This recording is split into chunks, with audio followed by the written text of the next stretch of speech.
When a worker at Red Lobster unloaded a delivery, she discovered an incredibly rare creature. Picture this, it's a warm sunny day in Ohio. You're working at Red Lobster unloading the day's fresh catch. You open a crate to check the produce, and that's when you notice something odd. Actually, it's more than odd. It's something totally bizarre that you've never seen before. The Red Lobster restaurant in question is in Ohio's Cuyahoga Falls. That's around 7 hours by car from New York City and 40 minutes north of Cleveland. But despite being minutes from Lake Erie, Red Lobster's seafood is not typically found in that body of water. For the most part, the restaurant ships its main ingredients in from both ocean catches and farm-raised stock. And on that July day, the consignment drop-off was, as usual, delivered by air. You see, this form of transport cuts the travel time significantly compared to road routes, and it ensures the eatery's ingredients are as fresh as possible, which is good to know. But when that day's air shipment arrived, staff member Laura Jones found something wasn't quite right. She cracked open a crate, as she typically would, but this time she spotted an oddity among the usual fare. Jones then showed her colleagues what she had found, and none of them could believe their eyes. One thing all the employees knew for sure, though, was that this thing wasn't going onto the menu.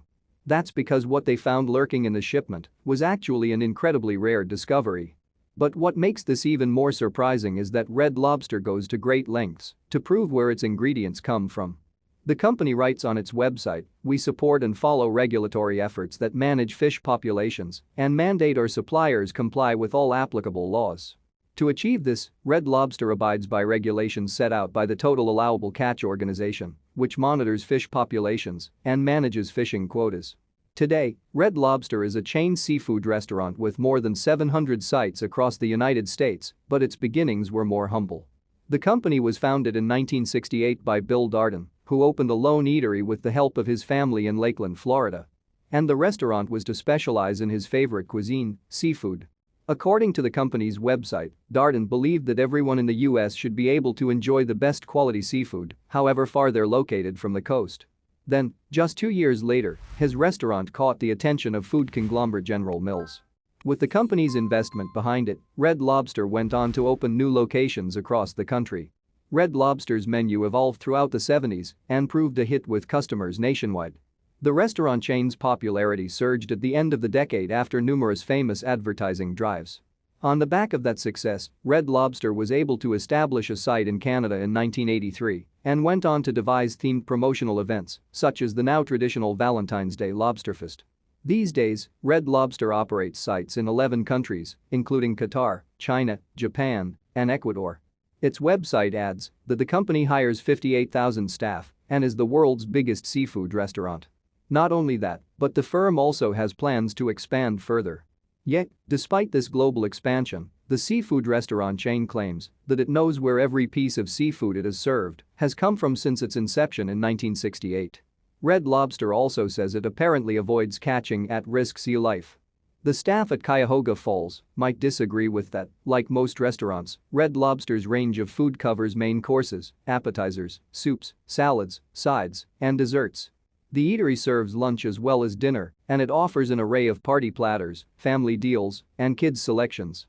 But as well as the expected aquatic fare, the restaurant chain also throws a few culinary curveballs. A typical fish dish might consist of salmon caught fresh that day from New Orleans or the Atlantic Ocean. The catfish option, meanwhile, is raised on a farm. And there's plenty of choice for kids too: golden fried fish, popcorn shrimp, chicken fingers or macaroni and cheese. If you really want the full Red Lobster experience, though, it's got to be a combo. Take your pick from lobster, shrimp, crab, scallops, clams, salmon and mussels. But all these options and the company's millions of customers a year puts a huge strain on fish populations. And the survival of certain species is a growing concern. As Red Lobster says on its website, traceable, sustainable, responsible. These are more than just words on our menu, it's our promise that all of the seafood we serve is sourced to the highest standards. Because, as one of the world's largest seafood purchasers, we believe it's our responsibility to protect and preserve our oceans and marine life for generations to come. Red Lobster says that it vets its long-term suppliers around the world in person before entering into a partnership with them. Naturally, this ensures that the company knows exactly where the fish that arrives in its restaurants comes from.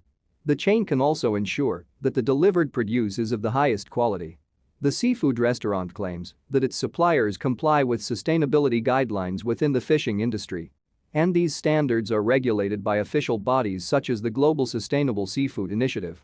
Red Lobster is even a founding member of the Global Aquaculture Alliance, and it helped formulate the Best Aquaculture Practices certification. Not only that, but Red Lobster says that regulations set by the Aquaculture Improvement Projects and its fisheries equivalent are also adhered to in order to keep fish supplies plentiful. So just how did an incredibly rare creature make it to Ohio? You see, what worker Laura Jones had found in the shipment of ingredients was a blue lobster. General Manager Michelle Falconer told Today in July 2020, "At first the lobster just looked a little off. But when we put her in our tank, she was this beautiful, brilliant color." Naturally, the distinctive blue hue stood out from the other lobsters in the delivery. Staff even sent pictures of the find to colleagues who weren't around at the time. Anthony Stein, who is a culinary manager at the Cuyahoga Falls establishment, told NPR that same month, "At first looked like it was fake." Unbelievably, the lobster that the workers had discovered was of the common American variety. The species is usually a familiar red color, but this one was different. As Stein observed, it's definitely something marvelous to look at. The workers were certainly taken by the unusual-looking creature, and they named it Claude in honor of Red Lobster's mascot. But if the creature wasn't to become one of the restaurant's delicacies, what would its fate be? Well, employees soon began ringing their contacts to work out what should happen next. At first, staffers apparently made the lobster feel comfortable. Server Angie Helbig explained to NPR, "We kept it in the tank and just made sure that nobody took him in the back for dinner." But they knew Claude couldn't stay there forever. So while Claude was hanging out with other crustaceans, management at the eatery got in touch with the corporate office. After flicking through their little black book, they contacted the Seafood Watch program at the Monterey Bay Aquarium in California. Both Red Lobster and Ohio's very own Akron Zoo are members of the Seafood Watch program. And it was this establishment that was nominated as Claude's new home.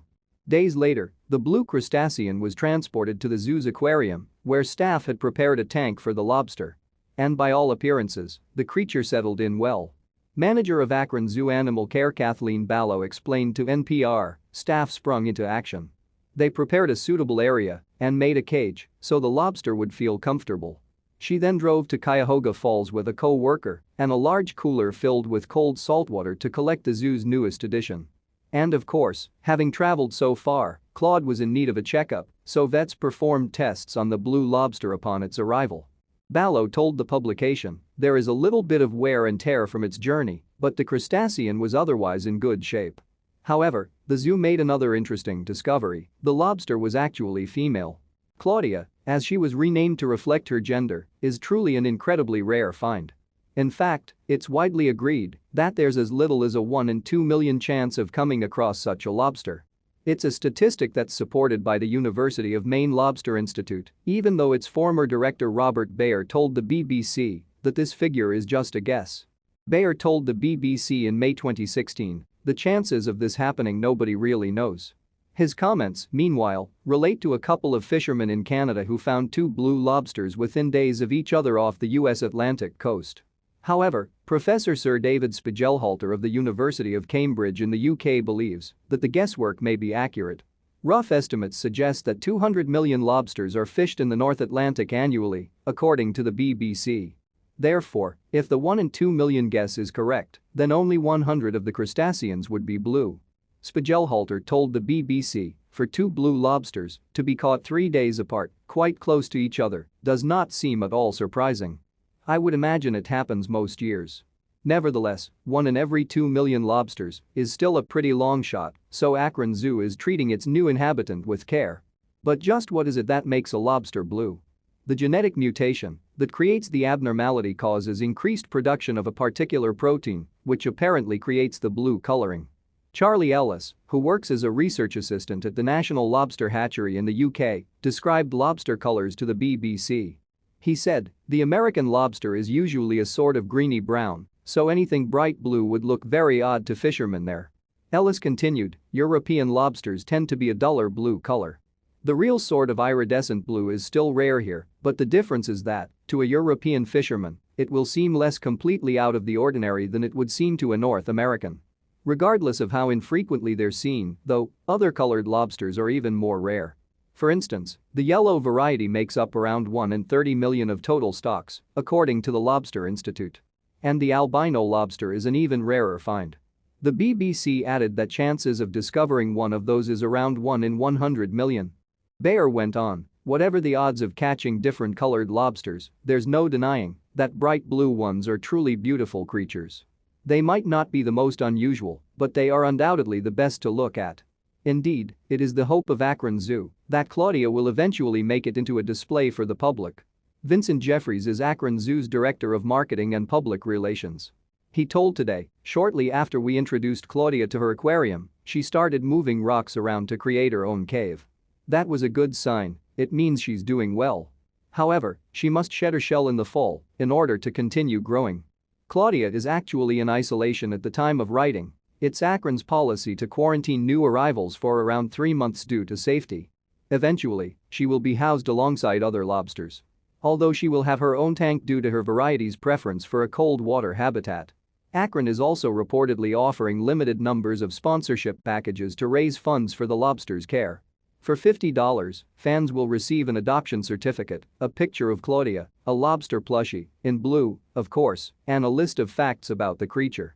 The donations will pay for medical bills, food and care for her habitat. Of course, rare sea creatures are typically found much closer to the ocean. Thank you for watching this fantastic story. Please tap one of the 2 videos on your screen for another amazing Wonder Stories.